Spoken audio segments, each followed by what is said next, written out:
Assalamualaikum warahmatullahi wabarakatuh.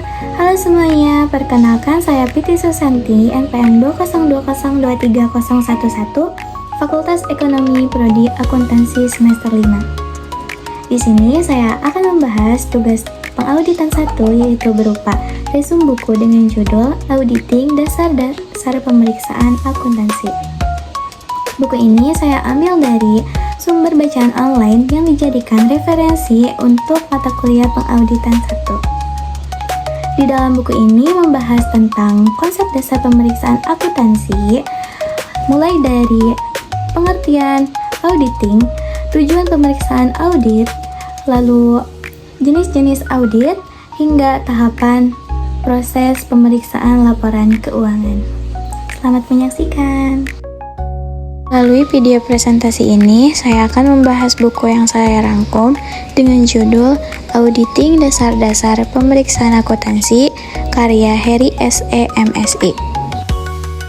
Yang pertama, saya akan menjelaskan tentang pengertian pemeriksaan akuntansi. Pemeriksaan akuntansi atau auditing merupakan proses pemeriksaan laporan keuangan yang dilakukan oleh auditor secara sistematis dan objektif. Auditor mengumpulkan serta mengevaluasi bukti audit untuk menilai apakah laporan keuangan telah disusun sesuai dengan standar akuntansi yang berlaku dan dapat dipercaya oleh para penggunanya. Lalu ada tujuan pemeriksaan akuntansi. Tujuan pemeriksaan akuntansi adalah untuk menilai kewajaran laporan keuangan suatu perusahaan. Selain itu, audit juga bertujuan untuk memastikan bahwa data yang disajikan sudah akurat, lengkap, dan dapat dipertanggungjawabkan.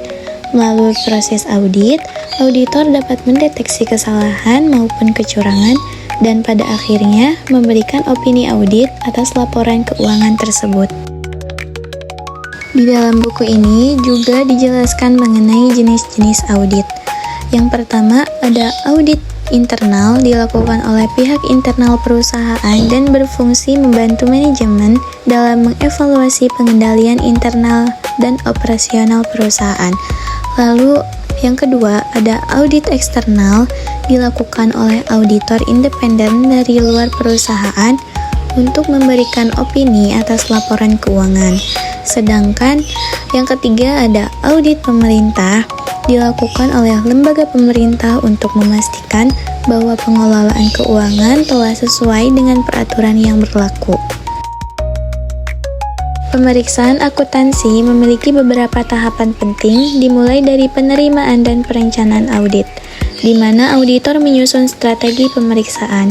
Selanjutnya, auditor memahami sistem pengendalian internal dan melakukan pengumpulan serta pengujian bukti audit. Tahap terakhir adalah laporan hasil audit, di mana auditor menyampaikan hasil pemeriksaan beserta opini auditnya. Pemeriksaan akuntansi memberikan banyak manfaat, baik bagi perusahaan maupun pihak eksternal. Audit dapat meningkatkan kepercayaan pengguna laporan keuangan, menjamin transparansi dan akuntabilitas, serta membantu manajemen dan investor dalam pengambilan keputusan. Selain itu, audit juga berperan dalam mengurangi risiko kesalahan dan kecurangan. Di dalam buku ini juga dijelaskan mengenai peran auditor. Auditor merupakan pihak yang independen, artinya tidak memihak pada kepentingan tertentu. Tugas utama auditor adalah mengumpulkan dan mengevaluasi bukti audit untuk menilai apakah laporan keuangan sudah disajikan secara wajar. Hasil dari proses tersebut nantinya akan dituangkan dalam bentuk opini yang bersifat profesional. Selanjutnya, pemeriksaan akuntansi tidak dilakukan secara sembarangan, tetapi harus berpedoman pada standar audit. Standar ini berfungsi sebagai acuan bagi auditor dalam melaksanakan pemeriksaan, sehingga proses audit berjalan secara sistematis dan hasilnya dapat dipertanggungjawabkan. Dengan adanya standar, kualitas audit dapat terjaga dan tanggung jawab auditor menjadi lebih jelas. Hubungan antara audit dan laporan keuangan sangat erat. Dengan adanya audit, laporan keuangan menjadi lebih kredibel dan dapat dipercaya. Hal ini penting karena laporan keuangan digunakan oleh berbagai pihak seperti manajemen, investor, dan kreditur sebagai dasar dalam pengambilan keputusan ekonomi. Nah, selanjutnya ada kesimpulan. Pemeriksaan akuntansi merupakan proses yang sangat penting karena berperan dalam menilai kewajaran dan keandalan laporan keuangan. Auditor sebagai pihak independen melakukan pemeriksaan dengan mengumpulkan dan mengevaluasi bukti audit, sehingga dapat memberikan opini yang profesional.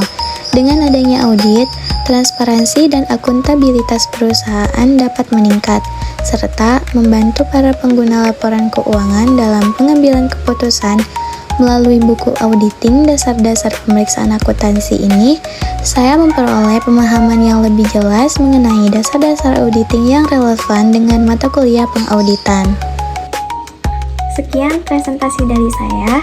Assalamualaikum warahmatullahi wabarakatuh.